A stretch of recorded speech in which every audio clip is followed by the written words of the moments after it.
Nice, short and sweet, and towards the end of the event. My name is Luis Sahagún. I'm a visiting professor here. I teach drawing and sculpture. The work, this is my work here, which is autobiographical. And in my research, what I do is I mix indigenous philosophies of healing, specifically the Yucatec Maya and Mexica, which is the Aztec. With contemporary art. So for me, there's a lot of overlap between rituals and ceremonies and ways of learning how to see the world and exactly how to feel yourself and the world and your spirit when it comes to creating, when it comes to the creative act. I saw both of those parallels, so I started merging them together in my own practice. And my work is filled with a lot of meaning.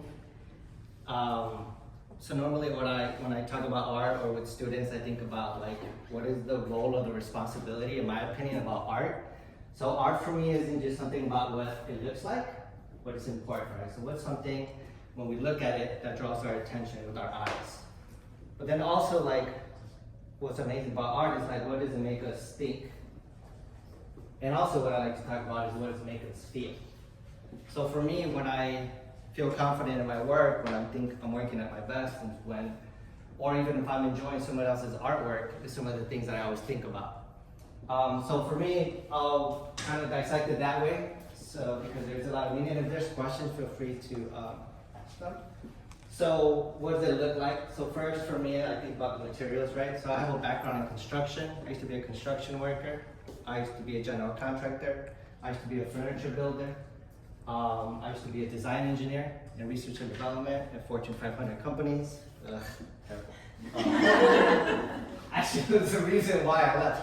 It was paid really well, but my spirit was lost and felt trapped. I needed purpose, and I fell in love with this thing called art, because we could gather around like this, so we could share our stories and we share about our feelings and our connection. So a lot of what my materials are rooted in construction, right? And identity, what it means to grow up as someone who was born in Mexico, raised in Chicago, and has traveled all over the country. So the idea of identity, right? So with here, like you have this piece of wood that's an OSB. Piece of wood, this is if you go to Home Depot or Lowe's, you'll find it. It's like the cheapest material, right? So this material represents, like things that aren't deemed worthy, even in the construction world. There's good wood, there's not so good wood. So if you're not good enough, you get chopped up into little pieces and you get glued together. So I'm metaphorically making connection with what it feels like to be brown and be raised in this country, right? But also the beauty and the strength that's found within the mixing of different cultures. So you can see caulk silicone is what you use to fix different rooms in your home. I use a lot of Gorilla Glue, a lot of beads. So all of the materials that I'm using, in my opinion, are inherently born with, just similar to us, right? When we're born, we inherit these social structures from our families, from our communities, right? So for me, for example, a bead, it's manufactured to have a shape already. It has a void inside. So in order for it to traditionally be made, it's like you thread it. But now I'm taking the bead and I'm allowing the bead to be whatever the bead wants. It could be a color, it could be a texture, it could be a shape, right? It could be a portal, it could be earth. So I'm allowing and trying to make connections about breaking loose from these constructions, social constructions that society places on us. This is a portrait of my mother when she was younger. And the same holds to people with identities, right? Like not just about race, class, and gender, but like I grew up thinking of my mom as my mom. But my mom was much more than just a mother, right? She's a fierce woman, super smart, a caregiver, a matriarch, right? She was a person with dreams. And so it's allowing myself to step back from that social structure and see my mom as a human, which I think is also like really important to do within our communities. So these portraits are done, they're all my family members and people in my community.